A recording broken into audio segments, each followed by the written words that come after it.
Good morning, students. This is your business class. So we'll be start today's topic agency संबंधी पत्र यानी letters regarding for agency. तात्पर्य है कि agency होती क्या है, यानी एजेंसी जिसमें एजेंट कार्य करता है, हम लोग जिसमें अपना निवेश करते हैं किसी भी एजेंसियों में, उसको हम एजेंसी कहते हैं। बड़ी बड़ी एजेंसियां हो गई, किसी की भी मोबाइल एजेंसी हो गई, कार एजेंसी हो गई, है ना, जैसे कि जियो की एजेंसी हो गई। ये बड़ी बड़ी एजेंसियां होती हैं और इस एजेंसी को लेने के लिए हमें पत्र भी लिखना पड़ता है। ठीक है, तो आज हम इसके बारे में चर्चा करेंगे।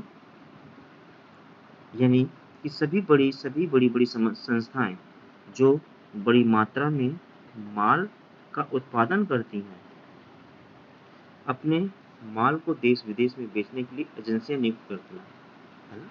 तो ये क्या है, एजेंसी है। हमने एजेंसी ले ली, जैसे ये अभी आधार कार्ड बनाने की एजेंसी का कॉन्ट्रैक्ट निकला है ना। जो उस एजेंसी को लेना चाहता है वो सरकारी माध्यम के अनुसार उसको फिलअप कर सकता है। तो आज यही एजेंसी के बारे में हम लोग जानेंगे। ऐसी कई तरह की एजेंसियां हैं। व्यापारिक प्रतिनिधि या एजेंट से आश्रय। आधुनिक युग में व्यापार का क्षेत्र बहुत विस्तृत होने के कारण देश की सीमाओं को तोड़कर विदेशों में भी प्रवेश कर गया है। यानी कि पहले हम लोग छोटे स्तर पर अपनी एजेंसी निकालते थे। जैसे कि हमने कोई छोटा व्यापार किया, उसके अपने घर से दूर 2-3 किलोमीटर के बाद फिर हमने एक एजेंसी खोल दी। उससे फिर 5 किलोमीटर, उससे फिर ये एक दायरा बना लिया। यानी इस दायरे में आपको अपनी एजेंसी चलानी है। जैसे जैसे हमें प्रॉफिट होता गया, वैसे दूर क्षेत्रों में भी, इलाकों में, एरिया में, जिलों में, राज्यों में, है ना, राज्यों में, फिर देशों में वही एजेंसियां क्या होने लगी, अपना कार्य करने लगी। इसी को हम लोग नियुक्त एजेंसी करने लगे, इसकी नई। और इसका प्रतिनिधित्व जो है एकल स्वामी होता है। यानी जैसे कि एक व्यापारी के लिए ये संभव नहीं है कि वो अपने विस्तृत व्यापार की स्वयं ही देखरेख कर सके। क्या जी अनिल धीरूभाई अंबानी जो है, क्या अपने आप चलाते हैं? नहीं ना, उनके नीचे वो क्या है, स्वामी है। लेकिन उनके अंडर में जितने भी लोग हैं वो एजेंट हैं। जैसे कि मोबाइल की आपने खोल ली, सिम की खोल ली, वो आपको एजेंसी मिल गई, तो आप क्या करें, आप तो एजेंट है ना। ठीक है, यानी इस प्रकार जो व्यक्ति व्यापार में अपने स्वामियों के लिए कार्य करते हैं, उन्हें व्यापारिक प्रतिनिधि कहकर पुकारा जाता है।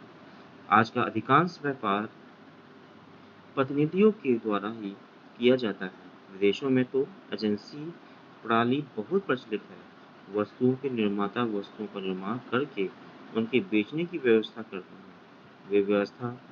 वे अपने द्वारा निर्मित माल की विक्रय करने के लिए प्रतिनिधियों की नियुक्ति करते हैं। ये प्रतिनिधि प्रधान की शर्तों के अनुसार कार्य करते हैं। प्रतिनिधियों को उनकी सेवाओं के फलस्वरूप प्रधान की ओर से बिक्री का एक निश्चित प्रतिशत लाभ प्राप्त होता है। भविष्य के पारस्परिक मतभेद से बचने के लिए ये आवश्यक है कि प्रधान एक प्रतिनिधि के मध्य जो शर्तें निश्चित हो उनको लिखित रूप दे दिया जाए। जो व्यक्ति एवं संस्था किसी व्यापारिक संस्था की एजेंसी प्राप्त करने की इच्छा रखती है, उन्हें उस प्रकार के कार्य करने की पूर्ण योग्यता का होना अति आवश्यक है। साथ ही उसको स्थानीय परिस्थितियों का ज्ञान होना भी अति आवश्यक है। आपको एजेंसी मिल गई, लेकिन आपको अपने एरिया जहाँ एजेंसी आपको मिली है करने के लिए, वहाँ का आपको पता ही नहीं है, तो आप उस एजेंसी को कैसे प्रफुल्लित करेंगे, कैसे आगे बढ़ाएंगे। तो इसलिए जब हम एजेंसी लेते हैं तो उससे पहले अपना दायरा निश्चित कर लिया जाता है। एजेंसी संबंधी पत्र व्यवहार की आवश्यकता। जो व्यक्ति किसी व्यापारिक संस्था की एजेंसी प्राप्त करने की इच्छुक है, उसको आरंभ से एजेंसी प्राप्त करने हेतु आवेदन पत्र निर्माणकर्ता के पास भेजना होता है। इस पत्र में उसको अपने संबंध में समस्त बातें के रूप में स्पष्ट लिख देनी चाहिए। एजेंसी संबंधी पत्र की विशेष बातें कौन कौन सी है? वस्तु की बिक्री के संबंध में उसकी योग्यता और अनुभव, वर्ष भर की अनुमति, कुल बिक्री का अनुमान, कमीशन की दर जो वह निर्माता से लेना स्वीकार कर सकता है। यानी कि इसमें इन बातों का उल्लेख किया गया है कि एजेंसियां प्राप्त करने के माध्यम से एजेंसी कर्ता जो हमें देता है उसका स्वामी, उसको क्या क्या चीज़ों की आवश्यकता पड़ती है हमारे द्वारा। माल की बिक्री से एकत्रित की गई राशि माल के स्वामी को किस प्रकार चुकाई जाएगी?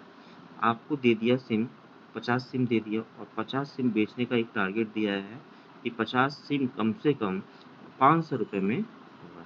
आपने इस 500 रुपये का कर दिया तो इसमें स्वामी क्या करेगा? 400 रुपये रख लेता है और 100 रुपये आपको देता है। ये टारगेट के आधार पर होता है। वह किसी प्रकार की एजेंसी चाहता है, साधारण प्रतिनिधित्व या एकांकी प्रतिनिधित्व है।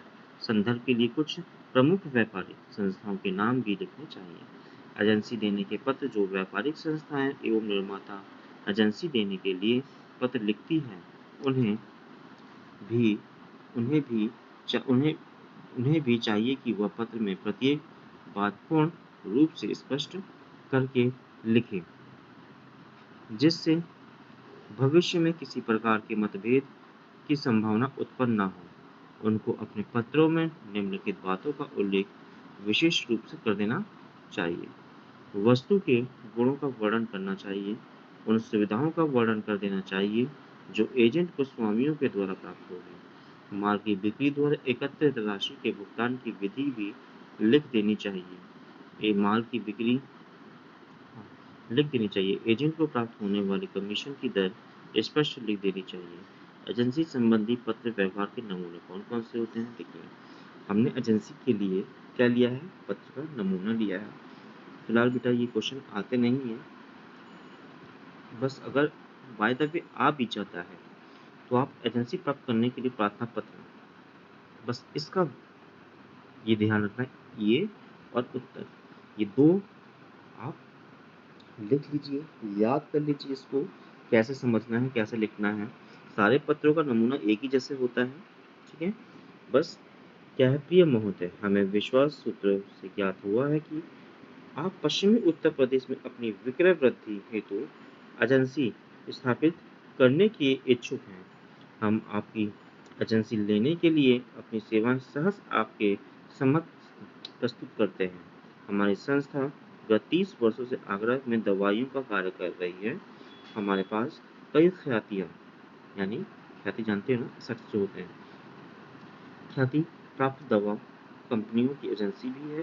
कुछ कंपनियों के तो हम पूर्ण उत्तर भारत के लिए वितरण का कार्य करते हैं, इसलिए इसको हम इस व्यापार का पूर्ण रूपेण ज्ञान प्राप्त है। इसके अलावा इस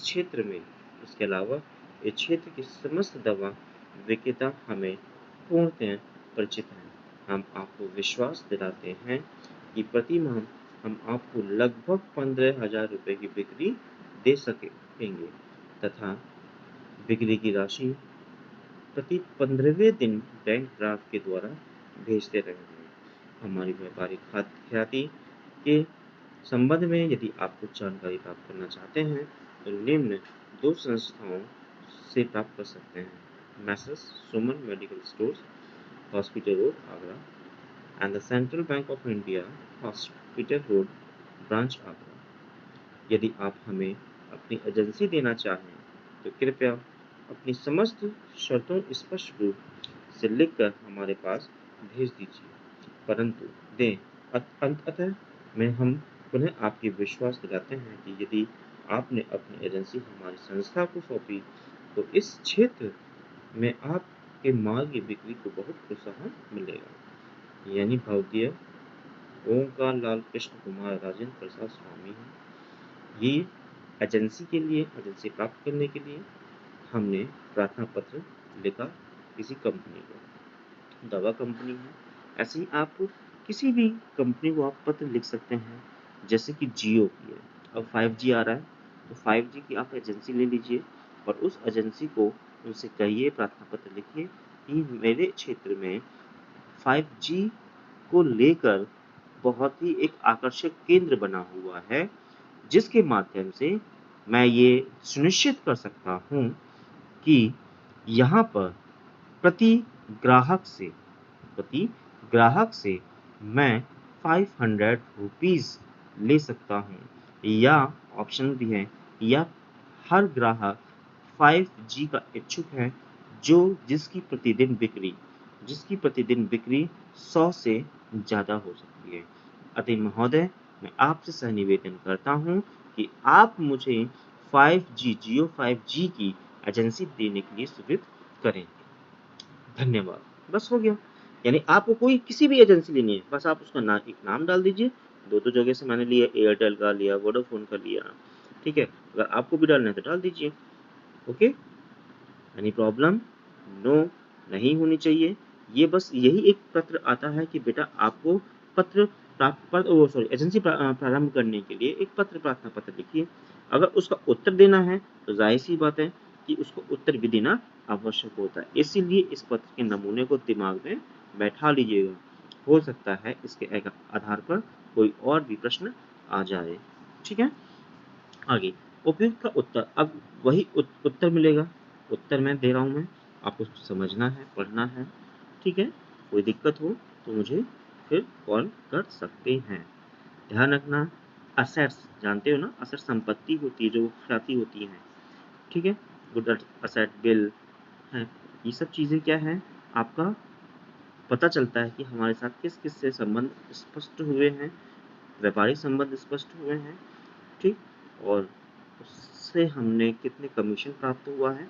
कमीशन भी मिलता है कि अगर उत्तर मिल जाता है तो जियो कंपनी कहती है कि एक सिम पर मैं आपको 15% क्या दूंगा, छोड़ दूंगा।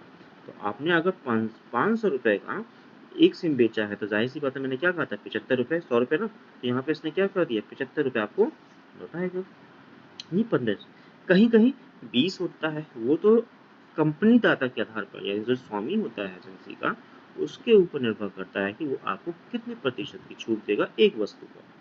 जैसे हर दवाइयों पर सभी को 15% की छूट मिलती है, लेकिन वो हम लोग क्या देते हैं, 25 का है तो 25 का ही देंगे। दवाई निर्माता जो स्टोर होते हैं, अगर 25 रुपये की दवाई है तो उनको मिलता है बेटा 15 रुपये की। सोच लीजिए, 15 रुपये का मिलता है, इससे कम भी मिलता है, किसी को 12 की मिलती है, किसी को 15 तक की, मान चलिए कि 15 की दवाई मिलती है और वो हमको 25 रुपये में बेचता है, तो उसको कितने 10 रुपये का फ़ायदा हो रहा है ना एक टैबलेट पे। वही चीज़ है। ओके, मैंने इसको आपको क्लियर कर दिया है। इस बच्चे को कोई भी समस्या हो सब और पूछ सकता है। और ये ध्यान रखना बेटा, ये chapter complete, unit 4 unit complete हो चुका है। Okay, thank you.